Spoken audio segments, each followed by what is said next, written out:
ಕಾವೇರಿ ಕಿಚ್ಚು ಸರ್ಕಾರಕ್ಕೆ ಅಗ್ನಿ ಪರೀಕ್ಷೆ. ಕಾವೇರಿ ನೀರು ಕರ್ನಾಟಕದ ರಾಜಕೀಯದಲ್ಲಿ ಮತ್ತೊಮ್ಮೆ ಕಾವೇರಿದ ಕಿಚ್ಚು. ತಮಿಳುನಾಡಿಗೆ ನೀರು ಬಿಡುವಂತೆ ಕಾವೇರಿ ನೀರು ನಿರ್ವಹಣಾ ಪ್ರಾಧಿಕಾರ ಸೂಚನೆ ನೀಡಿದ ಬೆನ್ನಲ್ಲೇ ರಾಜ್ಯದಲ್ಲಿ ಹೋರಾಟ ಜೋರಾಗಿದೆ. ರೈತರು, ಕನ್ನಡಪರ ಸಂಘಟನೆಗಳು ಬೀದಿಗೆ ಇಳಿದಿದೆ. ಇದೇ ವೇಳೆ ಸಿಎಂ ಡಿಕೆ ಶಿವಕುಮಾರ್ ಕರೆದಿರುವ ಸರ್ವ ಪಕ್ಷಗಳ ಸಭೆಯತ್ತ ಇಡೀ ರಾಜ್ಯದ ಚಿತ್ತ ನೆಟ್ಟಿದೆ. ಈ ಸಭೆಯಲ್ಲಿ ಯಾವ ತೀರ್ಮಾನ, ಸರ್ಕಾರದ ಮುಂದಿನ ನಡೆ ಏನು, ನಮ್ಮ ವಿಶೇಷ ವರದಿಯಲ್ಲಿ ನಿಮ್ಮ ಮುಂದೆ. ಕಾವೇರಿ ಕದನ, ಕರ್ನಾಟಕ ತಮಿಳುನಾಡು ಮತ್ತೆ ಮುಖಾಮುಖಿ. ಕಾವೇರಿ ನೀರಿಗಾಗಿ ಎರಡು ರಾಜ್ಯಗಳ ಜಿದ್ದಾಜಿದ್ದಿ, ಗೆಲ್ಲೋದ್ಯಾರು? ಸರ್ವಪಕ್ಷ ಸಭೆಯಲ್ಲಿ ಅಂತಿಮ ತಂತ್ರ, ಒಗ್ಗಟ್ಟೋ ರಾಜಕೀಯವೋ?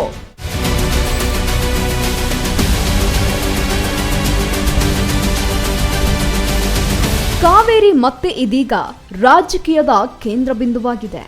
ಒಂದೆಡೆ ಕಾವೇರಿ ನೀರು ನಿಯಂತ್ರಣ ಸಮಿತಿಯ ಶಿಫಾರಸು, ಮತ್ತೊಂದೆಡೆ ಅದನ್ನೇ ಎತ್ತಿ ಹಿಡಿದ ಕಾವೇರಿ ನೀರು ನಿರ್ವಹಣಾ ಪ್ರಾಧಿಕಾರ. ಇದರ ಪರಿಣಾಮವಾಗಿ ಕರ್ನಾಟಕದ ರಾಜಕೀಯದಲ್ಲಿ ಇದೀಗ ಹೊಸ ಕಿಚ್ಚು ಒತ್ತಿದೆ. ರಾಜ್ಯದಲ್ಲಿ ಇದೀಗ ಮಳೆ ಕೊರತೆ, ಜಲಾಶಯಗಳಲ್ಲಿ ನಿರೀಕ್ಷಿತ ಪ್ರಮಾಣದ ನೀರಿಲ್ಲ, ಕುಡಿಯುವ ನೀರಿನ ಆತಂಕ ಹೆಚ್ಚುತ್ತಾ ಇರುವಂತಹ ಸಂದರ್ಭದಲ್ಲೇ ತಮಿಳುನಾಡಿಗೆ ನೀರು ಹರಿಸುವಂತೆ ಆದೇಶ ಬಂದಿರೋದು ಸರ್ಕಾರಕ್ಕೆ ಭಾರಿ ಸಂಕಷ್ಟವನ್ನ ತಂದೊಡ್ಡಿದೆ. ಹೌದು ವೀಕ್ಷಕರೇ, ಈ ಆದೇಶದ ಬಳಿಕ ರೈತ ಸಂಘಟನೆಗಳು ಸರ್ಕಾರದ ವಿರುದ್ಧ ಆಕ್ರೋಶವನ್ನ ವ್ಯಕ್ತಪಡಿಸ್ತಾ ಇವೆ. ಕನ್ನಡಪರ ಸಂಘಟನೆಗಳು ರಾಜ್ಯದಾದ್ಯಂತ ಹೋರಾಟಕ್ಕೆ ಇಳಿದಿವೆ. ಕೆಲವೆಡೆ ಬಂದ್ ಎಚ್ಚರಿಕೆ, ಇನ್ನೂ ಕೆಲವೆಡೆ ರಸ್ತೆ ತಡೆ. ನೀರು ಬಿಡಬಾರದು ಅನ್ನುವಂತಹ ಒತ್ತಾಯ ದಿನದಿಂದ ದಿನಕ್ಕೆ ತೀವ್ರವಾಗ್ತಾ ಇದೆ. ಇಂತಹ ಪರಿಸ್ಥಿತಿಯಲ್ಲಿ ಸರ್ಕಾರದ ಮೇಲೆ ರಾಜಕೀಯ ಹಾಗೂ ಆಡಳಿತಾತ್ಮಕ ಒತ್ತಡ ಬಹಳ ಹೆಚ್ಚಾಗ್ತಾನೆ ಇದೆ.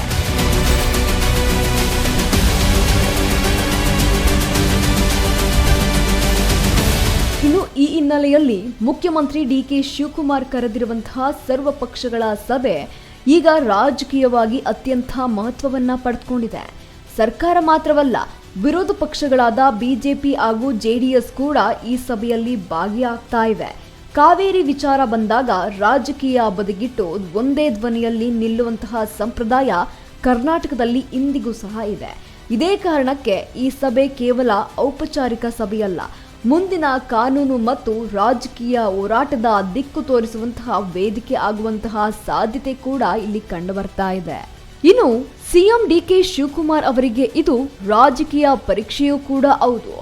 ಒಂದೆಡೆ ಕಾವೇರಿ ನೀರು ಬಿಡುವಂತೆ ಪ್ರಾಧಿಕಾರದ ಆದೇಶ, ಮತ್ತೊಂದೆಡೆ ರಾಜ್ಯದಲ್ಲಿ ರೈತರ ಆಕ್ರೋಶ.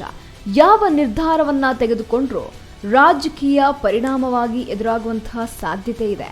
ನೀರು ಹರಿಸಿದ್ರೆ ರೈತರ ಅಸಮಾಧಾನ, ನೀರು ತಡೆದ್ರೆ ನ್ಯಾಯಾಂಗದ ಪ್ರಶ್ನೆ. ಹೀಗಾಗಿ ಸರ್ಕಾರ ಅತ್ಯಂತ ಎಚ್ಚರಿಕೆಯಿಂದ ಹೆಜ್ಜೆಯನ್ನ ಇಡಬೇಕಾದಂತಹ ಪರಿಸ್ಥಿತಿ ನಿರ್ಮಾಣವಾಗಿದೆ. ಏನೇ ಹೇಳಿ ವೀಕ್ಷಕರೇ, ಈ ವಿಚಾರದಲ್ಲಿ ವಿರೋಧ ಪಕ್ಷಗಳು ಸರ್ಕಾರವನ್ನ ಈಗಾಗಲೇ ಗುರಿಯಾಗಿಸಿವೆ. ಬಿಜೆಪಿ ಸರ್ಕಾರದ ವೈಫಲ್ಯ ಎಂದು ಟೀಕಿಸ್ತಾ ಇದ್ದಾರೆ. ಜೆಡಿಎಸ್ ರೈತರ ಹಿತಾಸಕ್ತಿ ಮೊದಲು ಅಂತ ಒತ್ತಾಯಿಸ್ತಾ ಇದೆ. ಆದರೆ ಸರ್ವಪಕ್ಷ ಸಭೆಯಲ್ಲಿ ಎಲ್ಲರೂ ಒಂದೇ ನಿರ್ಧಾರಕ್ಕೆ ಬರ್ತಾರಾ ಅಥವಾ ರಾಜಕೀಯ ಭಿನ್ನಾಭಿಪ್ರಾಯ ಮತ್ತೆ ಹೊರಬೀಳುತ್ತಾ ಎಂಬುದು ಕುತೂಹಲವನ್ನ ಮೂಡಿಸ್ತಾ ಇದೆ. ಕಾನೂನು ತಜ್ಞರ ಪ್ರಕಾರ ಸರ್ವಪಕ್ಷ ಸಭೆಯ ಬಳಿಕ ಸರ್ಕಾರ ಸುಪ್ರೀಂ ಕೋರ್ಟ್ ಮೊರೆ ಹೋಗುವಂತಹ ಸಾಧ್ಯತೆ ಇದೆ. ರಾಜ್ಯದಲ್ಲಿ ಮಳೆಯ ಕೊರತೆ, ಕುಡಿಯುವ ನೀರಿನ ಅಗತ್ಯತೆ, ಜಲಾಶಯಗಳ ನೀರಿನ ಮಟ್ಟ ಇವೆಲ್ಲವನ್ನು ಸಹ ಆಧಾರವಾಗಿಟ್ಟುಕೊಂಡು ನ್ಯಾಯಾಲಯದಲ್ಲಿ ಮುಂದೆ ಸರ್ಕಾರ ವಾದವನ್ನ ಮಂಡಿಸುವಂತಹ ಸಾಧ್ಯತೆ ಇದೆ. ಅದರ ಜೊತೆಗೆ ಕೇಂದ್ರ ಸರ್ಕಾರದ ಮೇಲೂ ಸಹ ರಾಜಕೀಯ ಒತ್ತಡ ಹೆಚ್ಚಿಸುವಂತಹ ಚರ್ಚೆಯೂ ಸಹ ಇಲ್ಲಿ ನಡೆಯಬಹುದು.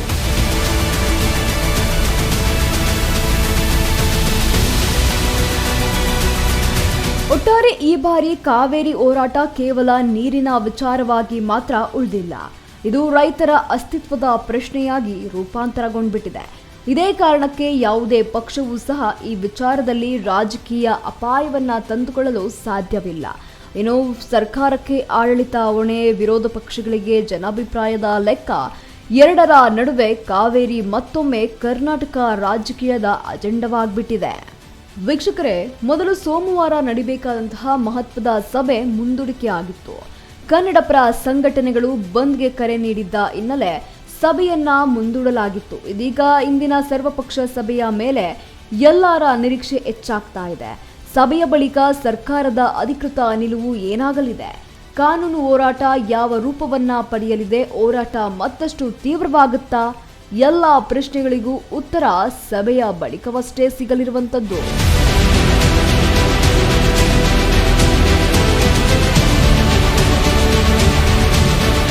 ಕಾವೇರಿ ವಿವಾದ ಕರ್ನಾಟಕ ರಾಜಕೀಯದಲ್ಲಿ ಹೊಸ ಸಂಚಲನವನ್ನ ಸೃಷ್ಟಿಸಿದೆ. ಸರ್ವಪಕ್ಷ ಸಭೆಯಲ್ಲಿ ಏನೇ ತೀರ್ಮಾನ ಹೊರಬಿದ್ರೂ ಅದು ಕೇವಲ ನೀರಿನ ಪ್ರಶ್ನೆಗೆ ಸೀಮಿತವಾಗುವುದಿಲ್ಲ. ಮುಂದಿನ ದಿನಗಳಲ್ಲಿ ರಾಜ್ಯದ ರಾಜಕೀಯ ದಿಕ್ಕನ್ನ ನಿರ್ಧರಿಸುವಂತಹ ನಿರ್ಧಾರವಾಗುವಂತಹ ಸಾಧ್ಯತೆ ಇದೆ. ಸರ್ಕಾರದ ಮುಂದಿನ ಹೆಜ್ಜೆ ಏನು ಎಂಬುದರ ಮೇಲೆ ಈಗ ರೈತರು, ವಿರೋಧ ಪಕ್ಷಗಳು ಮತ್ತು ಇಡೀ ರಾಜ್ಯದ ಚಿತ್ತ ದೊಡ್ಡ ಮಟ್ಟದಲ್ಲಿ ನೆಟ್ಟಿದೆ. Renuka K, political bureau, speed news Kannada, Bengaluru.